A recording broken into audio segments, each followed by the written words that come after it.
Episode 7 की शुरुआत होती है और हम देखते हैं जिक किसी गहरी सोच में होता है। इतने में स्कैल को होश आ जाता है और वो फिर से नॉर्मल हो जाता है। स्कैल उससे पूछता है, मैं बेहोश पड़ा था।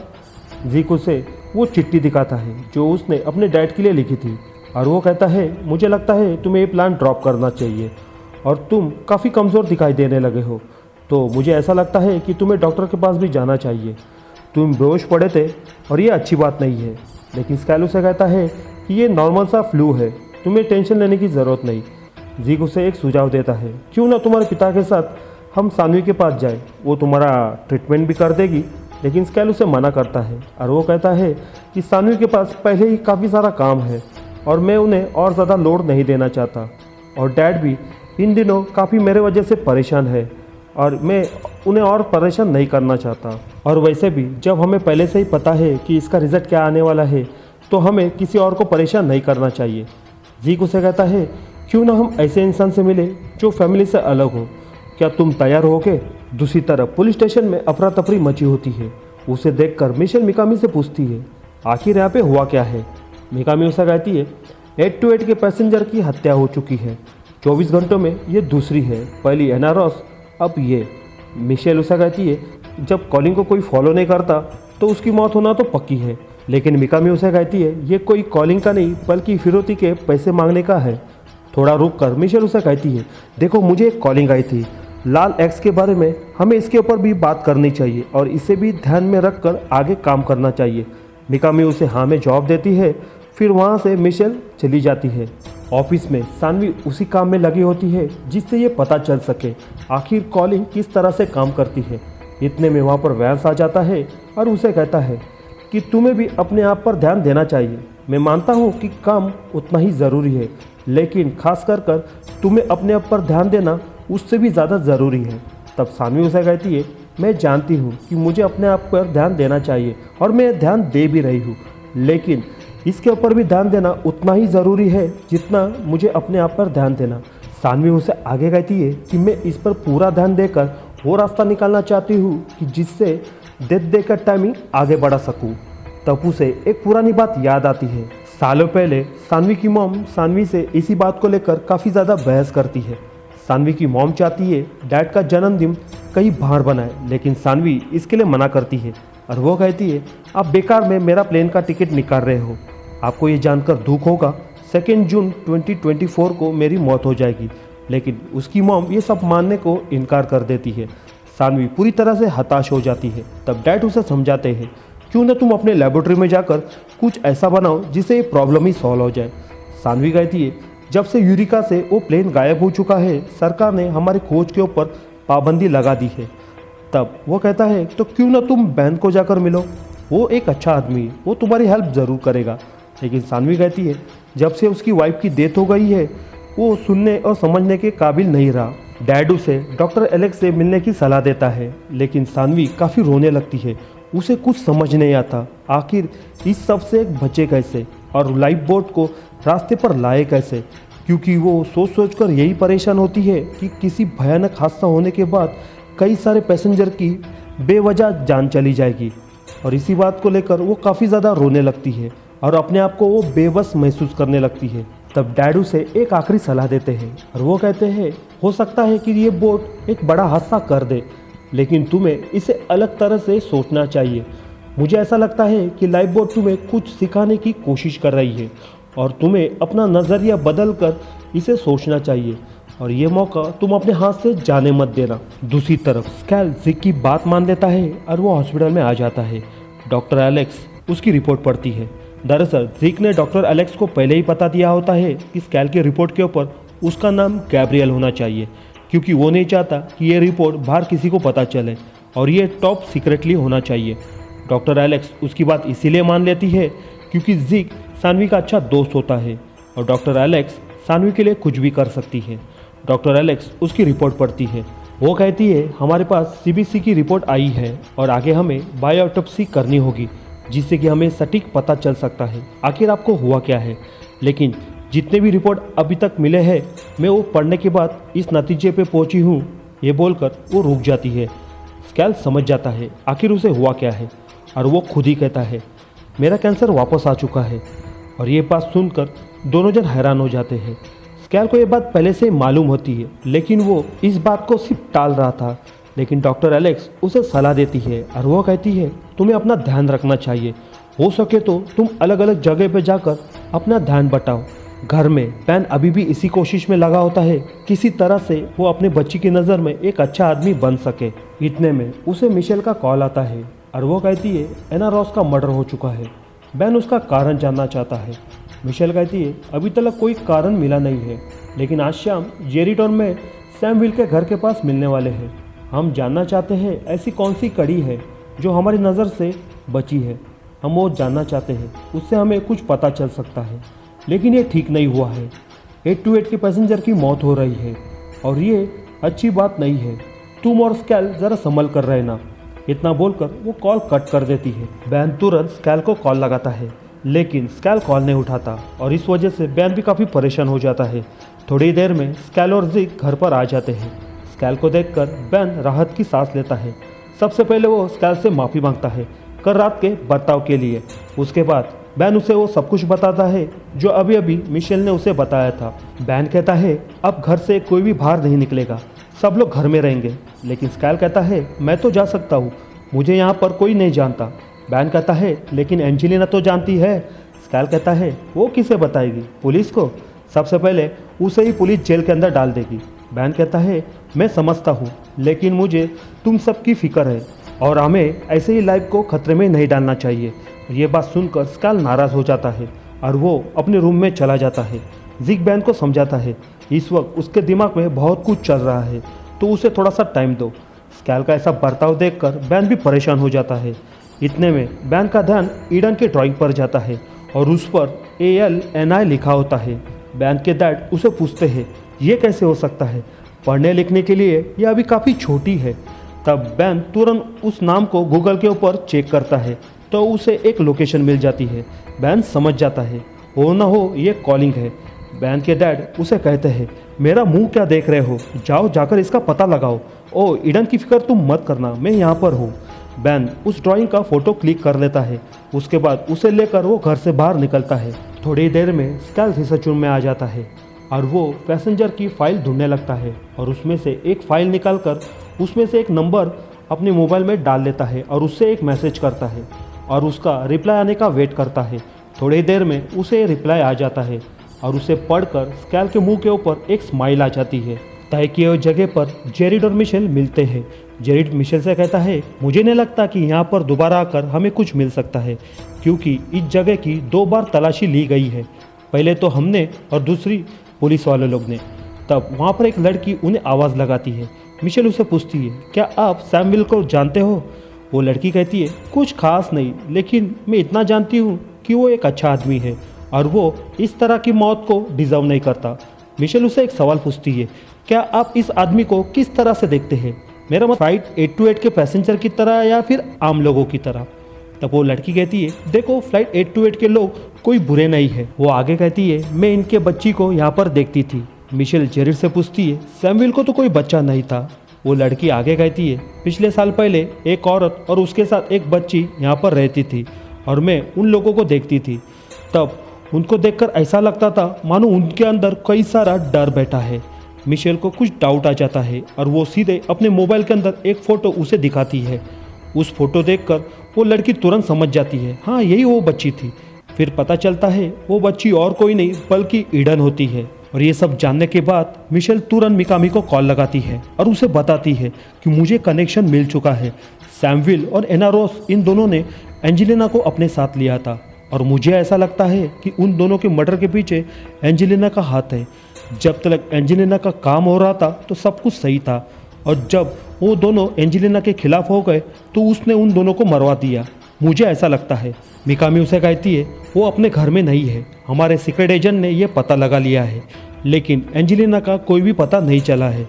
सीक्रेट लैब में सानवी उस लेज़र मशीन को खोलने की कोशिश करती है और उसे ऐसा करते हुए देख वैस उसे पूछ ही लेता है आखिर तुम $10,000 की लेज़र मशीन खोलने में इतनी दिलचस्पी क्यों दिखा रही हो? सानवी उसे कहती है क्योंकि लेज़र ही ऐसी एक मशीन है जो हमें हर चीज़ ढूंढने में काम आती है और फिलहाल मुझे इसकी लेंस हमें हर एक सवाल का जवाब देने के लिए काम आएगी और यही है वो अनलिमिटेड कॉलिंग को ढूंढने में हमें रास्ता भी दिखाएगी। स्कैल रेडी होकर घर से बाहर निकलता है। तब ज़ीक उसे पूछ लेता है, तुम कहाँ जा रहे हो? स्कैल कहता है, मैं बस बाहर ज़रा घूम कर आना चाहता हूँ। डॉक्टर की बातों को मैं फॉलो करने की कोशिश कर रहा हूँ। उन्होंने मुझे कहा था कि मैं अपना ध्यान दूसरी तरफ लगाऊँ। मैं बस उनकी बातों को फॉलो कर रहा हूँ। बैन भी उस जगह पे पहुँच जाता है जिसका लोकेशन मोबाइल उसे दिखा रहा था, और वो अंदर जाकर रिसेप्शन के ऊपर कोई बहाना करता है ताकि वहाँ पर कुछ देर के लिए उसे रोकने का कुछ बहाना मिले। उसके बाद मिशेल और जेरेड एंजेलिना के घर आ जाते हैं। एंजेलिना की मॉम उल्टा उन पर ही भड़कती है और वो कहती है, आज तुम ही लोगों की वजह से वो घर पर नहीं है और तुम्हारे ऐसे बर्ताव के कारण मेरा पूरा घर बिखरा हुआ है। जेरेड उसके ताने सुनकर बाहर आ जाता है। जेरेड मिशेल से कहता है, ये औरत एंजेलिना के बारे में कुछ नहीं बता रही है तो इसका मतलब तो साफ है, ये सारे कारनामों के पीछे एंजेलिना का ही हाथ है। मौका देखकर बैन अंदर आ जाता है और वहाँ के हर एक कमरे को ध्यान से देखता है और उसमें से एक कमरे के अंदर वो चला जाता है और सामने का हालत देखकर वो हैरान हो जाता है। उसके सामने कई लोग व्हील चेयर के ऊपर बेजान बैठे हुए दिखाई देते हैं और ये लोग और कोई नहीं बल्कि 828 के पैसेंजर होते हैं जिस पर एक्सपेरिमेंट चल रहा था। मिशेल और जेरेड मुर्दा घर में आ जाते हैं। वहाँ पे वो लोग जानना चाहते हैं सैमुअल और एना रॉस के मौत के बीच में क्या अंतर है। वहाँ पर डॉक्टर उन्हें बताता है दोनों की मौत एक ही पैटर्न से हुई है और मुझे लगता है कि हत्यारा भी एक ही है क्योंकि उसने रिब के अंदर चाकू घुसाकर उन दोनों की हत्या की है और आप देख सकते हैं इसके हाथ पर भी एक्स बना है। मेरे हिसाब से ये कातिल जो भी कोई है इसका वेट 110 पाउंड के करीब होना चाहिए। और ये सब सुनकर मिशेल काफ़ी कॉन्फिडेंस में आ जाती है। उसे पूरा यकीन होता है हो ना हो ये काम एंजेलिना ही कर सकती है। वो दोनों डॉक्टर को थैंक्स बोलकर वहाँ से निकल जाते हैं। दूसरी तरफ ALNI बिल्डिंग के अंदर सानवी आ जाती है। बैन उसका वहीं पर इंतज़ार करता है। जब रिसेप्शनिस्ट उसे रोकती है तो बैन उसको ये मेरी वाइफ है ऐसा उसे कहता है। वो आगे कहता है मेरी वाइफ भी इस जगह को अच्छी तरह से देखना चाहती है, बस तसल्ली के लिए। दरअसल उस जगह के अंदर उम्रदराज लोगों को रखा जाता है और बैन ने रिसेप्शनिस्ट को यही बहाना दिया होता है कि मैं मेरे पेरेंट्स को यहाँ पर रखना चाहता हूँ। बैन सानवी को लेकर उस रूम में आ जाता है जहाँ पर व्हील चेयर के ऊपर कई सारे लोगों को रखा होता है। सानवी भी उन लोगों को देखकर काफ़ी परेशान हो जाती है। बैन सानवी से कहता है कि मैं ईडन की कॉलिंग की वजह से यहाँ पर आया हूँ। सानवी बैन को कहती है कि हमें अभी तक ये नहीं पता कि आखिर मेजर ने इन लोगों के साथ किया क्या है और क्यों। इतने में वहाँ पर एक डॉक्टर आ जाता है। उन्हें देखकर पहले तो वो चौंक जाता है, फिर कहता है कि आप मेरे पेशेंट को बेकार में परेशान कर रहे हो। आपको यहाँ पर आने की परमिशन किसने दी है? आप यहाँ से चले जाइए। सानवी उसे कुछ बोल पाती, इतने में डॉक्टर उसे फिर से कहता है आप यहाँ से तुरंत निकल जाइए नहीं तो मैं सिक्योरिटी को बुला लूँगा। रास्ते पर स्कैल एक लड़की से मिलता है। ये लड़की और कोई नहीं बल्कि इससे और इन जैसे बाकियों को एंजेलिना के चुंगल से बचाया था और इस लड़की का नाम होता है वॉलेट। दोनों जन एक दूसरे को मिलकर काफ़ी खुश होते हैं। वो लड़की स्कैल को ड्रिंक के लिए ऑफर करती है और स्कैल भी मान जाता है। दूसरी तरफ ज़ीक अपने लिए दारू खरीदने वाला होता है, इसके लिए वो ड्रिंक शॉप के अंदर जाने वाला होता है। इतने में उसे एलेक्स का मैसेज आ जाता है और वो अपना प्लान ड्रॉप कर कर वहाँ के लिए निकलता है। बैन और सानवी अभी भी बाहर खड़े होते हैं और बाहर डॉक्टर का आने का वेट करते हैं। जैसे ही वो बाहर आ जाता है दोनों जन उसे कन्विंस करने की कोशिश करते हैं। सानवी कहती है हम सभी को जानते हैं। सानवी आगे कहती है देखो ये मेरे देखरेख में थे। तब डॉक्टर हंसकर उसे पूछता है तो ये सारे पेशेंट यहाँ पर क्या कर रहे हैं? सानवी कहती है यही तो हम पता लगाने यहाँ पर आए हैं। बैन कहता है हमें यही पता लगाना है कि इन लोगों को यहाँ पर छोड़ा किसने है। वो आगे कहता है देखो हम भी 828 के पैसेंजर हैं और यही साबित करने के लिए बैन ज़बरदस्ती अंदर आता है और डॉक्टर को एक एक पैसेंजर का नाम बताने लगता है। जैसे ही उसका ध्यान मार्को पे चला जाता है वो एकदम से रुक जाता है। उसे पुराने दिन याद आते हैं, कैसे उसका और स्कैल का दिमाग एक दूसरे से जुड़ा था और इस वजह से स्कैल ने कितनी सारी तकलीफ उठाई थी। बैन उसके पास जाता है और इमोशनली उससे बातें करने लगता है। सबसे पहले वो उससे माफ़ी मांगता है। वो कहता है मैंने अपने बेटे को ठीक करने के बाद आप लोगों के ऊपर ध्यान देना ही बंद कर दिया और ये मेरी गलती है, मुझे माफ़ कर देना। और ये सारी बातें मार्को सुनता है और उसके आंखों में से भी आंसू बाहर निकलते हैं बिना चेहरे के ऊपर एक्सप्रेशन लिए। और ये सब डॉक्टर देख लेता है और वो हैरान हो जाता है क्योंकि आज से पहले उन लोगों के ऊपर ऐसा कोई बर्ताव हुआ नहीं था। तब सानवी उस डॉक्टर से कहती है मुझे लगता है कि ये लोग जगे हुए हैं और ये अपनी आवाज़ सुन सकते हैं लेकिन वो लोग रिएक्शन नहीं दे सकते। सानवी उसे आगे कहती है, मुझे इन सभी के रिपोर्ट देखने हैं, और डॉक्टर भी मान जाता है। ये सब देखने के बाद वो कहता है कि हमारे पास सिर्फ 5 मिनट हो गए रिपोर्ट देखने के लिए, उसके बाद आपको बाहर आना पड़ेगा और यहाँ की बात बाहर जा ना पाए। सानवी भी मान जाती है, लेकिन बैन वहीं पर रुकता है। वो कहता है कि मैं इन लोगों के साथ कुछ टाइम बिताना चाहता हूँ, इनको महसूस करना चाहता हूँ। जेरिड और मिशेल सबूत ढूंढने के लिए एक आदमी का पीछा करते हैं और वो आदमी उन्हें मिल भी जाता है। वो दोनों उसका सावधानी से पीछा करते हैं। दूसरी तरफ डॉक्टर एलेक्स के बुलाने पर ज़ीक हॉस्पिटल में आ जाता है। डॉक्टर एलेक्स उसे बोलती है, ये स्ट्रॉन्ग पिल्स की बोतल है, जैसे ही स्कैल को दर्द शुरू हो जाएगा इसमें से 2 टैबलेट उसे देनी है। ज़ीक मेडिसिन की बोतल अपने हाथ में ले लेता है और कुछ ही पल में वो उसे लौटा देता है और कहता है कि मैं ये सब नहीं कर पाऊँगा। वो आगे कहता है, मैं पूरे 18 घंटा शांत रहता हूँ और मैंने काफ़ी कुछ खो दिया है। लोगों का दर्द दूर करते करते मैं ये भी भूल चुका हूँ कि मुझे भी दर्द होता है।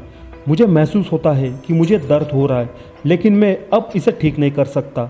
अब रास्ता निकल चुका है। वो ये सब कहते कहते वो रोने लगता है। वो आगे कहता है, आपको पता है मैं काम पे से घर आ चुका हूँ, लेकिन ये बात मैंने अपनी वाइफ को अभी तक नहीं बताई है।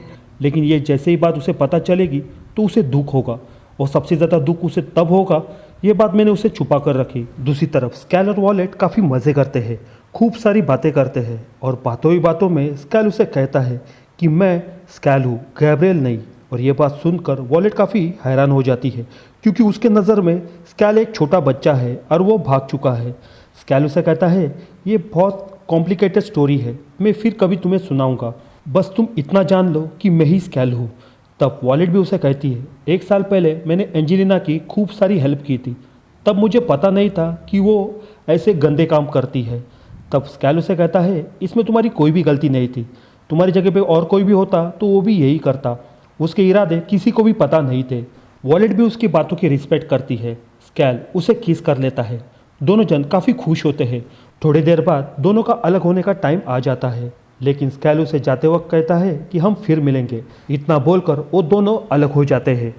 डॉक्टर सानवी को रिकॉर्ड रूम में लेकर आता है और उसे कहता है, तुम्हारे पास कुछ ही टाइम है, मैं बाहर नज़र रखता हूँ। सानवी बिना टाइम गवाए सारे मरीजों के रिपोर्ट ढूंढने लगती है और उसे मिल भी जाते हैं। रिपोर्ट देखने के बाद सानवी अपने आप से कहती है, मैंने उसे रोते हुए देखा था और ये कैसे हो सकता है, उसके बॉडी पार्ट कुछ भी काम नहीं करते हैं, लेकिन ये कैसे हो सकता है।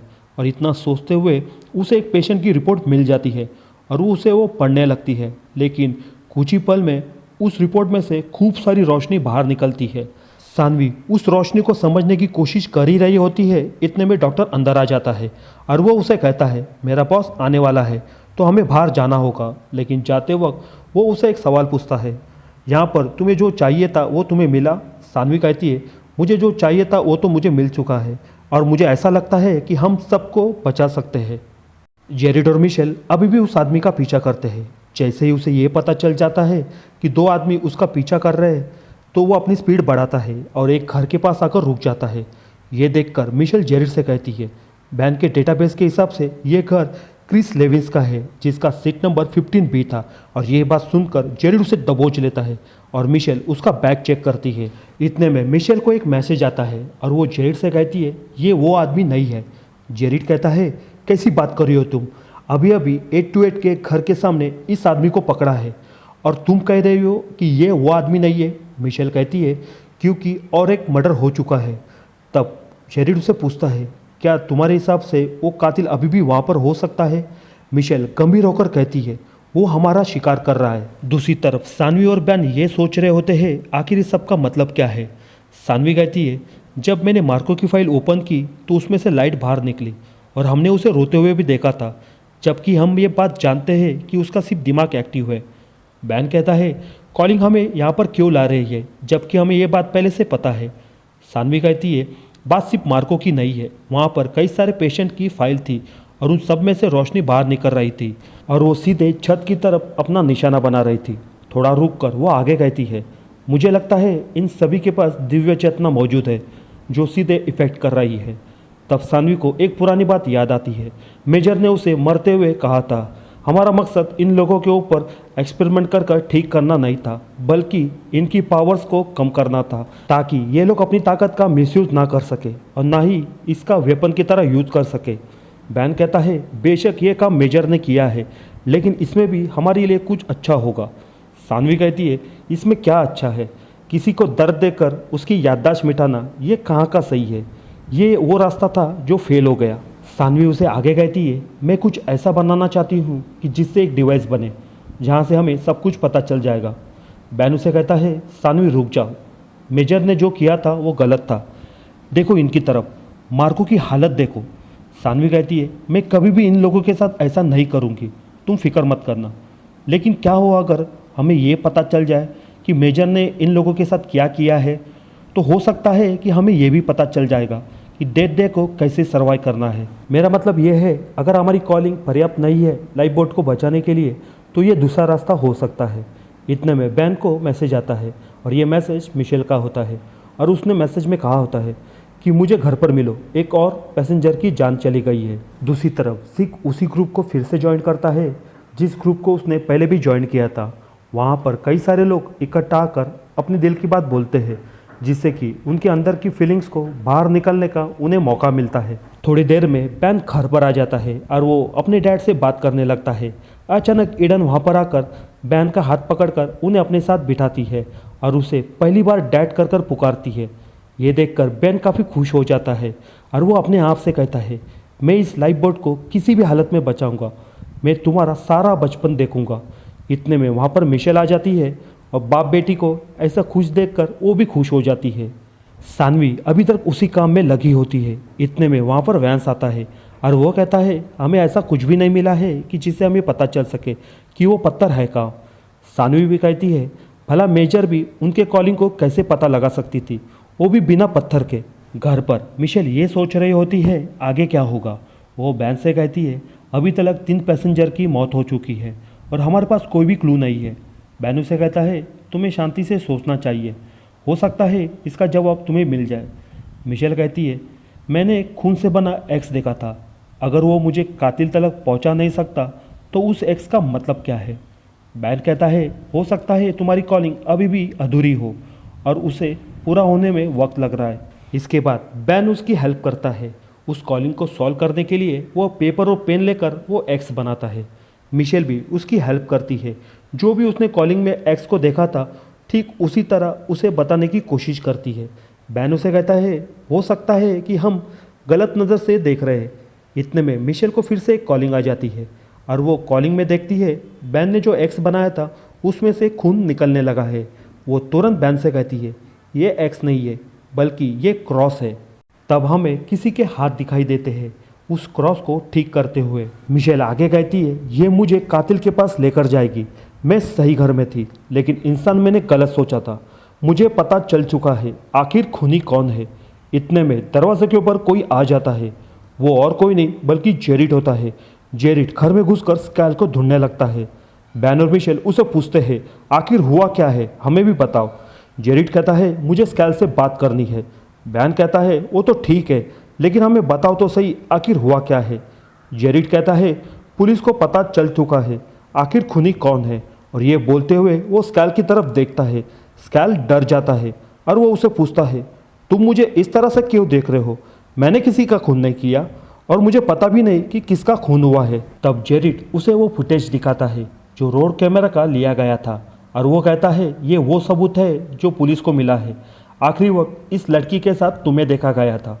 बैन पूरी तरह से कंफ्यूज हो जाता है और वो उन दोनों से पूछता है, आखिर मुझे भी समझाओ इस फुटेज का क्या मामला है और ये लड़की कौन है और स्कैल का इससे क्या लेना देना है। यह सुनकर जेरिड बैन से कहता है, स्कैल का ही इन सब से लेना देना है और इस लड़की का नाम वॉलेट है और इसी का ही मर्डर हुआ है। ये बात सुनकर स्कैल पूरी तरह से शॉक में गिर जाता है। बैन और जेरिड के बीच में बहस शुरू हो जाती है। जेरिड उसे समझाता है, मैं ये नहीं कहता कि स्कैल कातिल है, लेकिन सबूत उसके खिलाफ है और वैसे भी पुलिस को स्कैल नहीं बल्कि गैब्रियल की तलाश है, तो हमें स्कैल को घर से बाहर निकालना होगा। और ये सब सुनकर स्कैल के होश उड़ जाते हैं। और इसी के साथ मैनिफेस्ट सीजन 4 का एपिसोड 7 यहीं पर खत्म हो जाता है। अगर आपने सीजन 1, 2 या 3 नहीं देखा है तो इसकी लिंक मैं आपको डिस्क्रिप्शन में दे दूंगा, आप वहां से चेकआउट कर सकते हो। वीडियो पसंद आए तो वीडियो को लाइक करना, चैनल पर नए हो तो सब्सक्राइब भी कर लेना, क्योंकि ऐसे ही इंटरेस्टिंग वेब सीरीज को मैं इस चैनल के ऊपर हिंदी में एक्सप्लेन करता हूँ।